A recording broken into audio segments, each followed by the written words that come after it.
Pertemuan kali ini kita akan membahas tentang gerak melingkar. Jadi sebelum kita masuk ke materinya, kita harus tahu mengkonversi satuan-satuan pada gerak melingkar. Yang pertama, satu putaran itu sama dengan, kita tahu satu putaran sama dengan 360 derajat. Atau sama dengan 2 V radian. Jadi satu putaran sama dengan 360 derajat sama dengan 2 V radian. Nah, kalau ditanya 60 derajat itu berapa putaran? Nah, kita rubah dulu ke ini dia. Nih. Kita rubah dulu dia jadi berapa derajat. Ini. Jadi 60 derajat itu berapa putaran? Maka kita rubah ke sini. Jadi kalau satu putaran itu 360 derajat, maka kalau 60 derajat itu nih berapa putaran? Jadi 60 per 360. Jadi 1/6 ya, 1/6 putaran. Sedangkan berapa radian? Maka 60 derajat per 360 sama dengan dikali dengan 2 V. Dikali dengan 2 V. Sehingga hasilnya adalah 1/6 derajat kali 2 V radian, hasilnya adalah 2/6, berarti sepertiga radian, sepertiga V radian. Nah, kalau misalnya 1/4 putaran berapa radian? Nah, kalau dia ini 1/4 putaran, kan ini satu putaran sama dengan 2 V radian. Sedangkan 1/4 putaran berapa radian? Ya, tinggal kita kali saja 1/4 dikali 2 V radian. Nah, hasilnya kan 2/4. 2/4 berarti 1/2 V radian.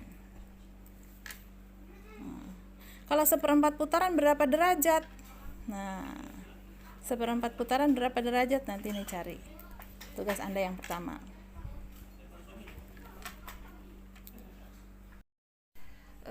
Belajar tentang gerak melingkar, kita akan membahas tentang GMB.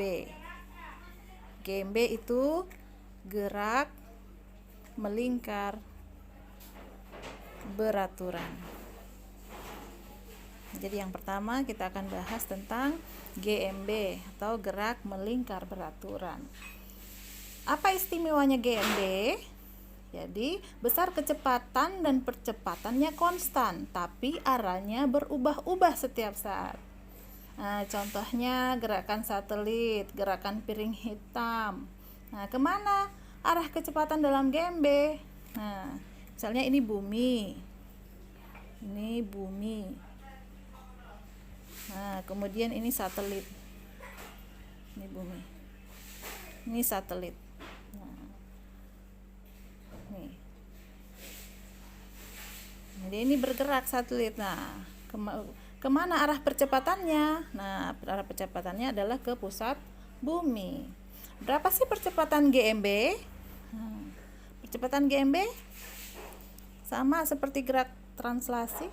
Jadi A sama dengan V kuadrat, tidak sama ya, V kuadrat per R, di mana V ini adalah kecepatan, ini adalah kecepatan, dan R ini adalah jari-jari lintasan. Jadi jari-jari yang ini ya, ini jari-jari lintasan. Oke.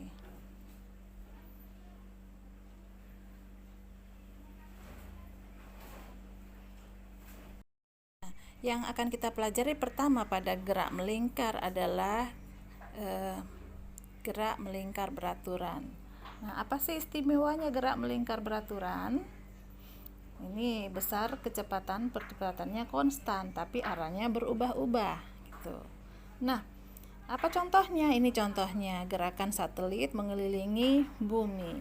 Nah, kemana arah percepatannya ini? Arah percepatannya ke pusat lingkaran, ya, ke pusat sini. Sehingga besar percepatan GMB-nya ini kecepatan per R.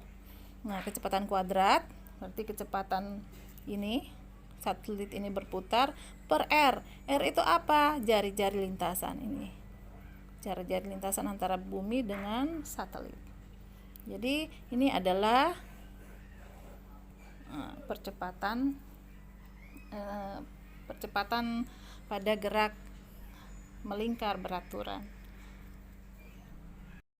Nah, ketika belajar GMB ada beberapa istilah yang harus kita ingat. Yang pertama ada periode. Periode adalah waktu yang diperlukan untuk melakukan satu putaran penuh. Jadi banyaknya waktu yang diperlukan untuk melakukan satu putaran penuh, itu periode. Sedangkan frekuensi adalah banyaknya putaran yang dilakukan dalam waktu 1 detik. Itu frekuensi. Jadi kalau dibuat persamaan, maka frekuensi itu sama dengan berbanding terbalik dengan periode. Nah, satuannya frekuensi adalah hertz.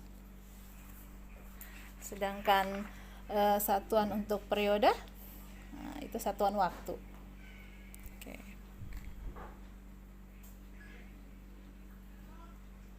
Misalnya, periode jarum detik 1 jam, suatu jam di dinding itu 1 menit.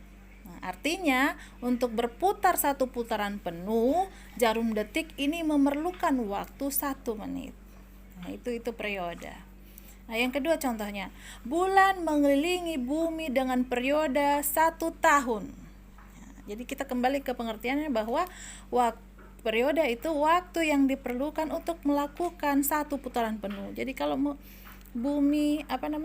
bulan mengelilingi bumi itu dia butuh waktu 1 tahun. Nah, 1 tahun itulah periodenya. Kecepatan sudut. Yang berikutnya adalah kecepatan sudut. Jadi yang perlu Anda ketahui adalah kecepatan sudut. Kecepatan sudut ini lambangnya omega. Nah, cara mencarinya 2V per F. Nah, hubungannya antara V dengan omega, kalau omega itu V per R, sedangkan V itu delta S per delta T. Dalam gerak melingkar beraturan, kecepatan rata-rata itu sama dengan kecepatan sesaat. R ini jarak ya. Yang berikutnya itu gaya sentripetal. Nah, apa sih gaya sentripetal? Gaya sentripetal adalah gaya yang menyebabkan percepatan sentripetal. Berapa besarnya? Jadi ini gaya yang menyebabkan percepatan sentripetal. Jadi berapa besarnya gaya sentripetal? Kita pakai hukum 2 Newton. Hukum 2 Newton kan, F sama dengan M dikali dengan A.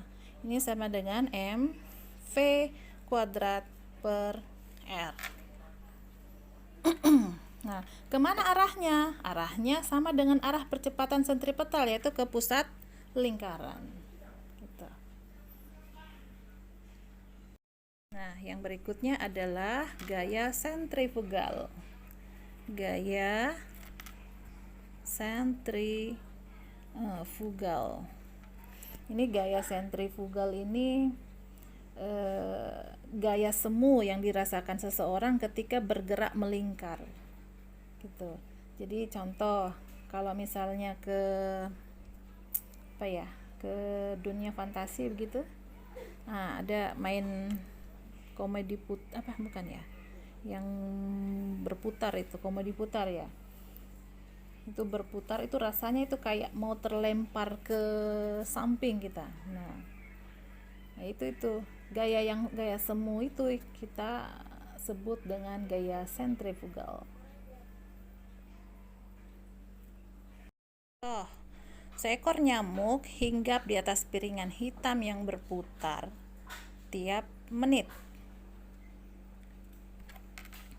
ya.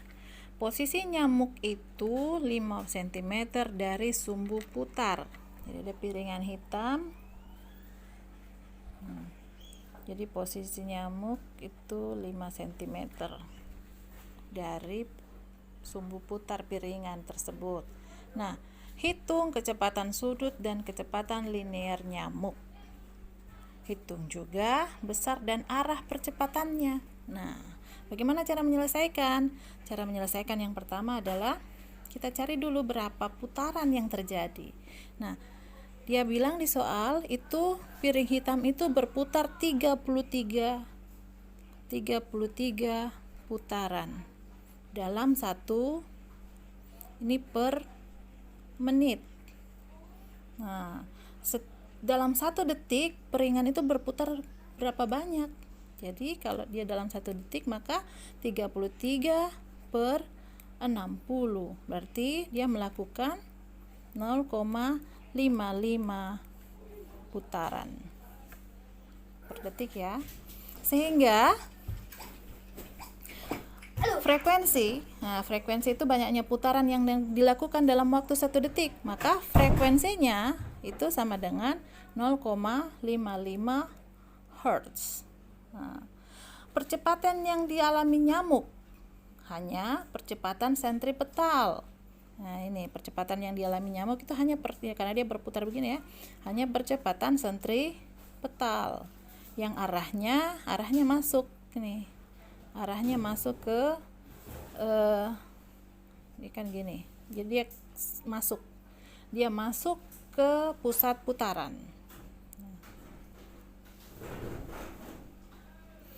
Nah, yang ditanya percepatan yang dialami nyamuk. Jadi percepatan yang dialami nyamuk. Jadi diketahui F-nya 0, kemudian R-nya sama dengan 5 cm. Ditanya percepatan, kemudian ini yang ditanyakan. Nah, maka kecepatan sudutnya itu sama dengan 2V dikali dengan F. 2V 2 kali 3,14 dikali dengan F. F-nya berapa? 0,55. Nah, hasilnya ini sama dengan 3,45 radian. Nah, V dari hubungan yang tadi itu sama dengan omega dikali dengan R. Nah, kita tadi kan sebelumnya ada yang ini, rumus yang ini, hubungan antara kecepatan dengan kecepatan sudut. Nah, berarti kalau diketahui omega dan R, maka ini yang akan dicari. Hubungannya seperti ini, V sama dengan omega dikali R. Nah, sehingga ini omeganya kan kita dapat 3,45.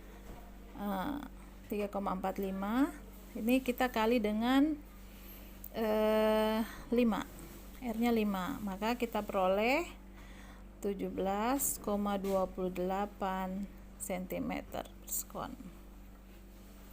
Oke. Kemudian A. Oke. Jadi tadi disuruh hitung kecepatan sudut. Ini kecepatan sudut tadi ya.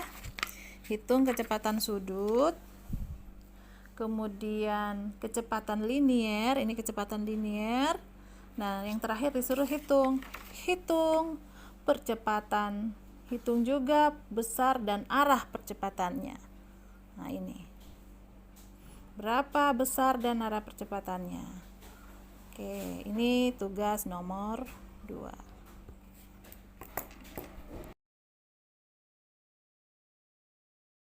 Yang kedua adalah hukum kedua Newton. Ini hukum kedua Newton itu F sama dengan M dikali A, di mana F ini adalah gaya, M adalah massa benda, A adalah percepatan benda. Jadi hukum Newton ketiga itu F aksi sama dengan negatif F reaksi.